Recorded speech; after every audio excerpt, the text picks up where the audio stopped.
Olá, igreja. Olá a todos. É muito bom, é um prazer estar novamente com vocês. Depois de umas férias, né, que a rotina muda um pouquinho, mas estamos novamente para levar uma porção da palavra. E o que nós vamos falar hoje é sobre a Trindade, com o auxílio de Luciano Subirá. Quando nos referimos à Trindade, estamos falando de Deus, do nosso Deus, que é único, mas é composto de três pessoas distintas: o Pai, o Filho e o Espírito Santo. Três em um, formando um único e verdadeiro Deus. Então, nosso Deus é único, mas ele é três: Pai, Filho e Espírito Santo.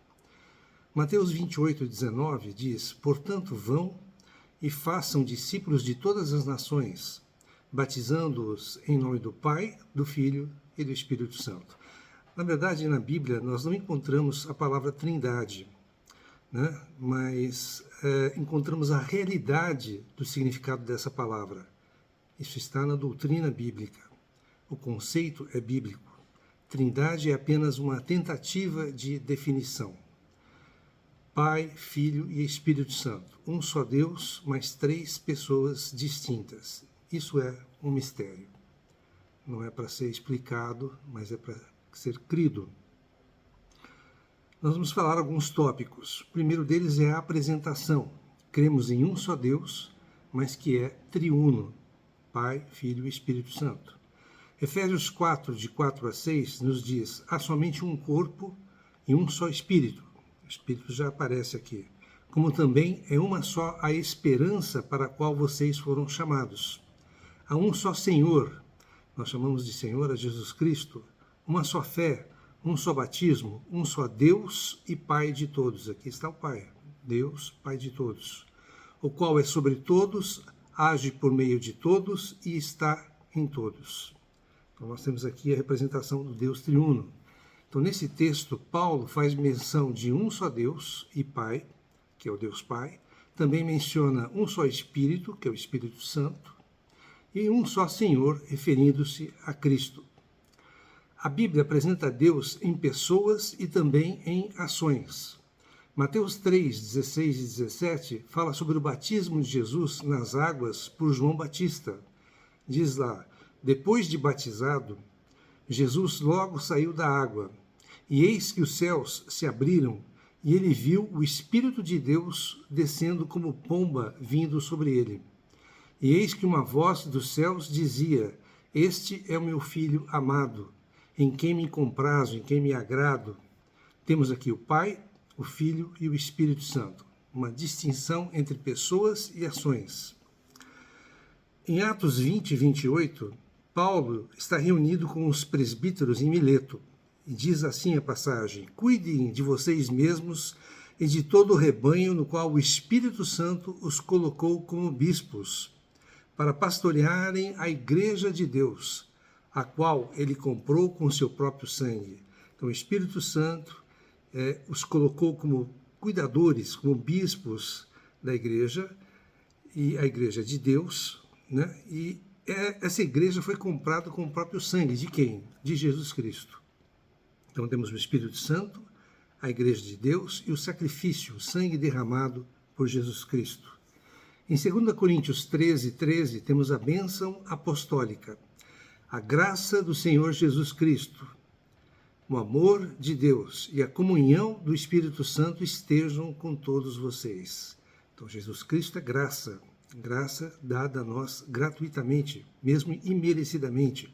O amor de Deus, porque Deus é amor, e a comunhão do Espírito Santo, porque o Espírito Santo habita em cada um de nós, regenerados, e nós podemos ter comunhão com Deus através do Espírito Santo.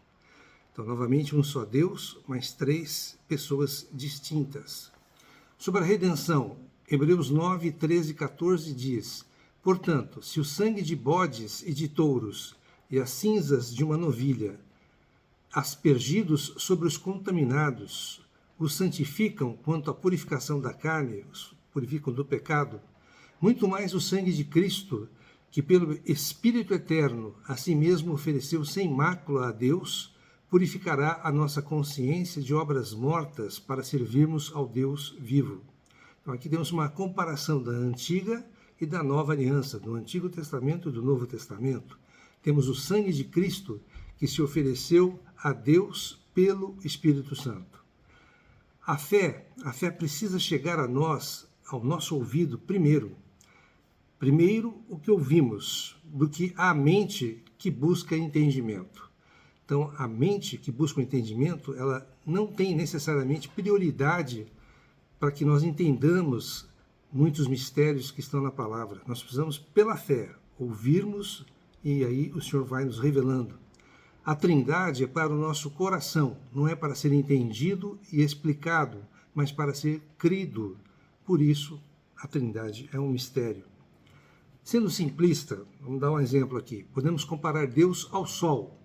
Os raios solares que chegam até a Terra seriam Jesus Cristo. E o calor que sentimos na pele, o Espírito Santo. Ou Deus seria a usina elétrica, a usina de energia elétrica, as linhas de transmissão, Cristo, e a luz que chega em nossas casas, ou seja, da transmissão, linha de transmissão até nossas casas, seria o Espírito Santo. Agora, para termos luz em nossas casas, é necessária uma atitude nossa. Qual seria? Ligar o interruptor, ou seja, estarmos no Espírito, para podermos ter comunhão com o Senhor, para podermos termos luz.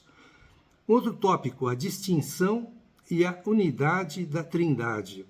Na criação, Gênesis 1:1, diz lá, no princípio criou Deus os céus e a terra. O verbo criar está no singular, criou. E Deus aqui é Elohim, que é plural. A criação do homem, Gênesis 1:26 e 27. Façamos o homem conforme a nossa imagem e a nossa semelhança. Está no plural. Deus é plural. 3 pessoas. A queda do homem, Gênesis 3:22. Eis que o homem se tornou como um de nós. Deus está falando aqui, nós. Conhecedor do bem e do mal. Na Torre de Babel, Gênesis 11, 7 e 8. Venham, vamos, plural, descer e confundir a língua que eles falam, para que um não entenda o que o outro está dizendo. Assim, o Senhor os dispersou dali pela superfície da terra e pararam de edificar a cidade, Babel. Então vamos estar no plural, vamos. Isaías 6:8. Ouvi a voz do Senhor que dizia: a quem enviarei? E quem há de ir por nós? Senhor no singular e nós no plural.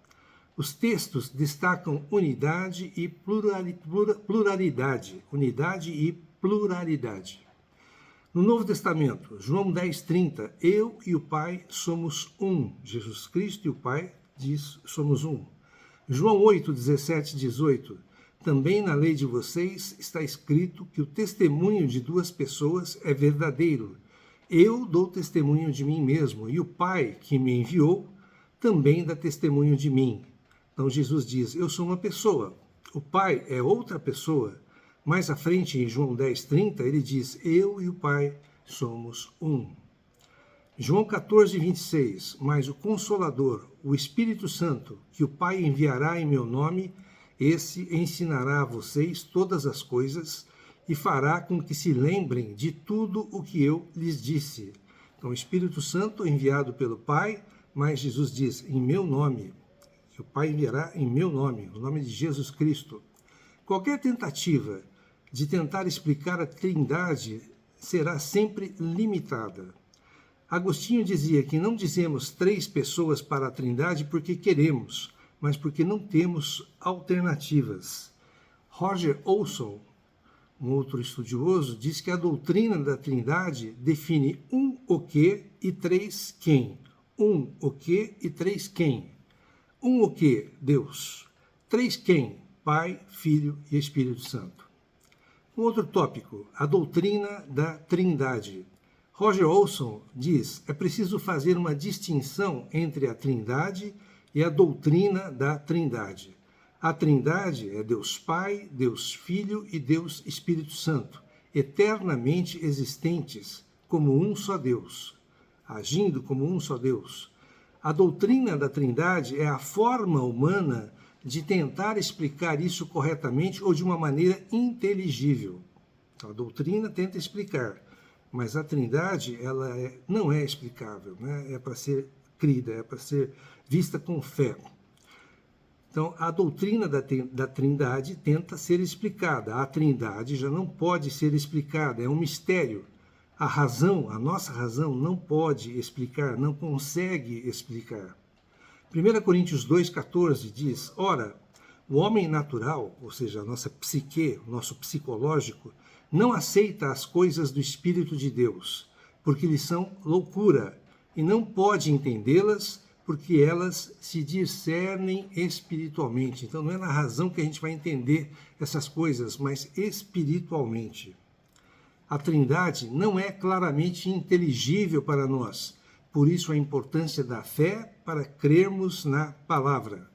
No final do século II, Tertuliano de Cartago, no combate ao unicismo, o que é o unicismo? Defende que há um só Deus, mas uma só pessoa, mesmo com 3 manifestações distintas, mas provenientes de uma só pessoa. Um só Deus, uma só pessoa.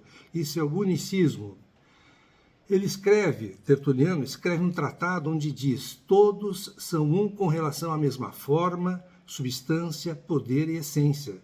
São de uma só substância, de uma só essência, de um só poder, mas são 3 pessoas, Pai, Filho e Espírito Santo, 3 pessoas distintas. A doutrina da Trindade é essencial ao cristianismo, que nós precisamos tentar entender, pelo menos, né? O Senhor Jesus diz que devemos batizar em nome do Pai, do Filho e do Espírito Santo. Não precisa ser uma regra. Por quê? Qual o nome do Pai? Né? Qual o nome do Filho? Qual o nome do Espírito Santo? Pai é um título. Filho é um título. Talvez você, eu sou pai e sou filho. Mas meu nome não é pai, meu nome não é filho, meu nome é Carlos Alberto.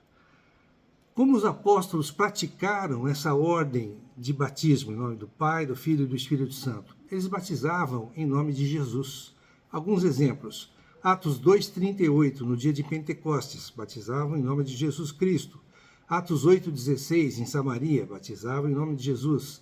Atos 10,48, na casa de Cornélio, batizavam em nome de Jesus. Atos 19,5, quando Paulo está em Éfeso, batizavam em nome de Jesus. Batizar no nome de Jesus não é ser unicista, dizer que é uma só pessoa, porque Jesus representa na terra o Deus triuno. Quando oramos, apesar de orarmos em nome de Jesus Cristo, a Trindade, o Pai, o Espírito Santo e também o Filho estão presentes.